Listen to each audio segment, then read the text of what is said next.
Levi Yoder's grandfather used to say, "Sickness never arrives without its cure planted somewhere close by." Tonight we're counting down 10 remedies from Amish kitchens and pantries that quietly stood in for costly pharmacy products for generations.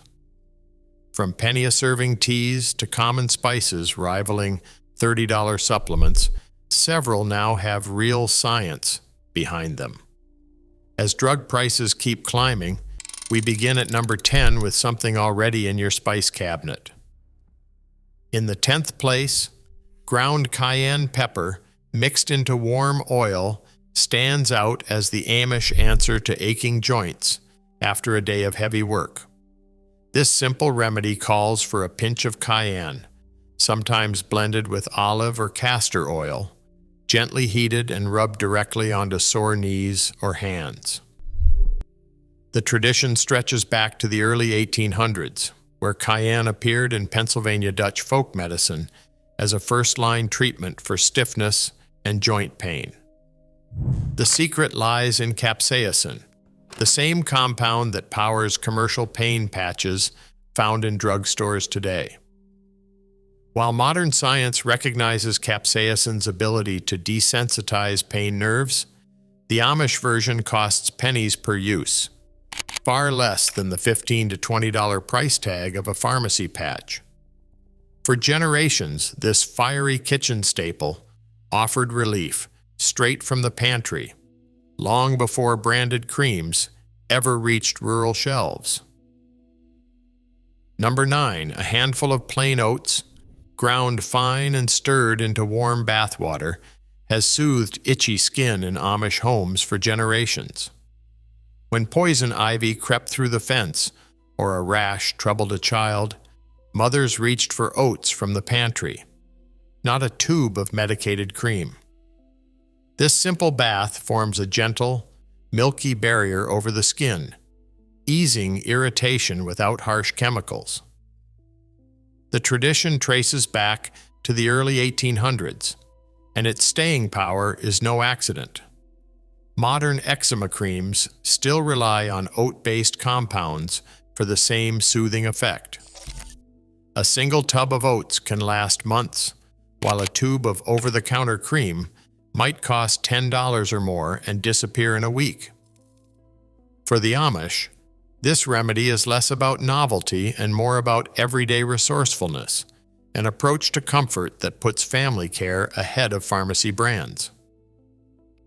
8th place, a steaming cup of peppermint tea stands as an everyday answer to a troubled stomach on Amish farms. After a heavy meal or when nerves set in, fresh peppermint leaves, often picked from along the fence lines of Lancaster County, are steeped in hot water to make a simple, soothing brew. This is not an exotic cure, but a practical habit woven into daily life, where the herb garden is as close as the back door. Peppermint's gentle power lies in its ability to relax the muscles of the digestive tract, easing cramps and discomfort.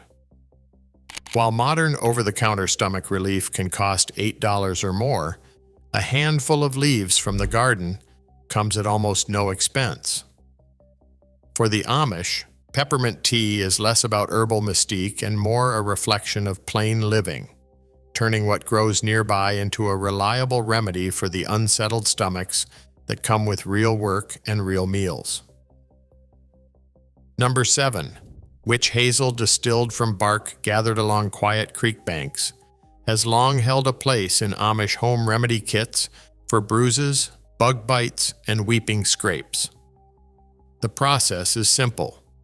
Bark is simmered and strained, yielding a faintly woodsy liquid that's dabbed directly onto irritated skin. Witch hazel's reputation comes from its natural, astringent properties. Tannins in the bark help tighten tissue, reduce swelling, and calm minor bleeding. Modern pharmacies sell medicated astringent pads with the same core ingredient, but the Amish version is made by hand and meant to last a season, not a week. While a small box of store-bought pads can run about $7, A homemade bottle costs pennies and stretches much further. Passed down through generations, this remedy bridges old-world resourcefulness and modern convenience. Proof that what grows by the water's edge can still hold its own against the medicine cabinet. Number 6. Elderberry syrup takes its place as a winter staple in Amish homes, simmered thick from clusters of dark berries at the edge of the garden. When cold winds swept through Lancaster County, families turned to this homemade syrup, taken by the spoonful, to meet the season's coughs and fevers head-on. The practice reaches back to the early 1800s, with elderberry decoctions appearing in the handwritten notebooks of Pennsylvania Dutch folk healers.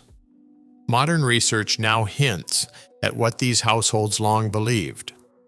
Elderberry may help shorten the duration of flu-like illness and reduce symptom severity, though the evidence remains early and should be treated with care.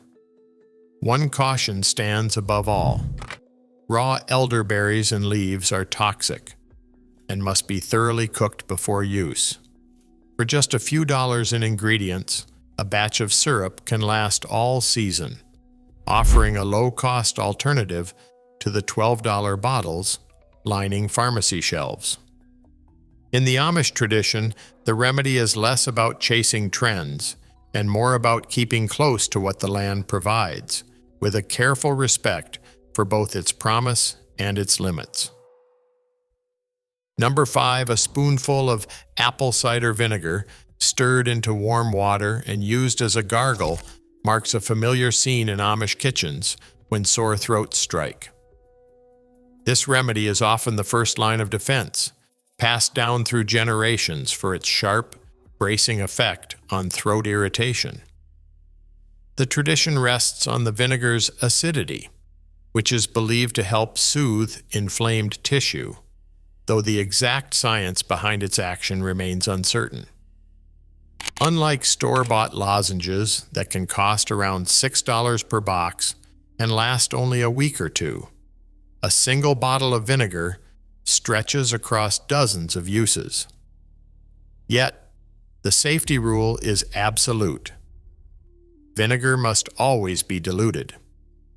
Straight from the bottle, it can burn the throat and erode tooth enamel, a risk Amish elders warn about as firmly as any doctor. In the world of home remedies, this simple mixture stands as both a comfort and a caution. Number 4. Fresh ginger root sliced thin and steeped into hot water has long been the Amish answer to nausea, whether it's the queasiness of pregnancy or the unsettled stomach that comes with hours on a jolting wagon road. In Lancaster County, ginger tea is a kitchen staple, favored by women for morning sickness and by families who faced motion sickness on long journeys. The method is simple. A few coins worth of ginger root, peeled and steeped, sipped slowly until the worst passes. This is not a new wellness trend, but a habit grounded in necessity, handed down through generations. Modern research now supports what Amish households have practiced for years. Ginger is among the best documented natural remedies for nausea, showing real promise in clinical trials for both pregnancy and travel-related discomfort. With a root costing just $1 or $2, this remedy stands in quiet contrast to the $10 boxes of motion sickness pills found on pharmacy shelves, offering relief that's both time-tested and accessible. Coming to the top 3, turmeric stirred into warm milk with a pinch of black pepper has long been a nighty comfort for older Amish community members living with swollen, aching joints. This golden drink, often called golden milk, is more than just a soothing ritual. It's a practical response to the daily wear of farm work and cold Pennsylvania winters. The tradition traces back to the early 1800s, where turmeric, sometimes listed as Indian yellow, appeared in Pennsylvania Dutch folk medicine as a remedy for stiffness and inflammation. Modern research now suggests that curcumin, the main compound in turmeric, may ease arthritis pain almost as well as some anti-inflammatory medicines, with several clinical trials showing a real, if modest, drop in pain and swelling. Yet, the science is still catching up. Many studies call for higher quality evidence, and most benefits have been seen with concentrated extracts rather than kitchen spices. Safety remains a central concern. High doses or long-term use of turmeric supplements can strain the liver or thin the blood, so anyone on blood thinners is urged to consult a doctor before adding this to their routine. Still, the cost difference is striking. A nightly cup of homemade turmeric milk costs just pennies, while a bottle of commercial joint supplements can run $30 or more. For the Amish, this remedy endures as both a symbol of self-reliance and a reminder to weigh tradition, evidence, and caution in equal measure. Number 2. A spoonful of raw honey before bed has soothed many a nagging cough in Amish homes, especially when pharmacy shelves were out of reach. The honey often comes straight from beehives tucked behind barns, strained and stored for the cold months when coughs linger and sleep is hard to find. This isn't just a matter of tradition. Multiple studies now show that honey can match or even outperform over-the-counter cough medicines like dextromethorphan for easing nighttime cough and helping both children and adults get more restful sleep. That direct comparison to pharmacy syrup gives this remedy a rare credibility, making it one of the few home practices backed by both lived experience and modern evidence. Yet, one rule stands above all. Honey must never be given to babies under 1 year old due to the risk of infant botulism, a caution repeated in every Amish household and by every doctor. For everyone else, the price difference is hard to ignore. A few cents per spoonful versus around $12 for a bottle of cough syrup. In the Amish way, it's a reminder that sometimes the simplest comforts come from the pantry, not the pharmacy. And finally, in first place, a single clove of garlic, crushed, left to rest for several minutes, and then eaten, stands as the boldest Amish home remedy of all. For more than 2 centuries, families across Lancaster County reached for garlic when infection threatened, long before antibiotics ever appeared in rural Pennsylvania. The tradition runs deep.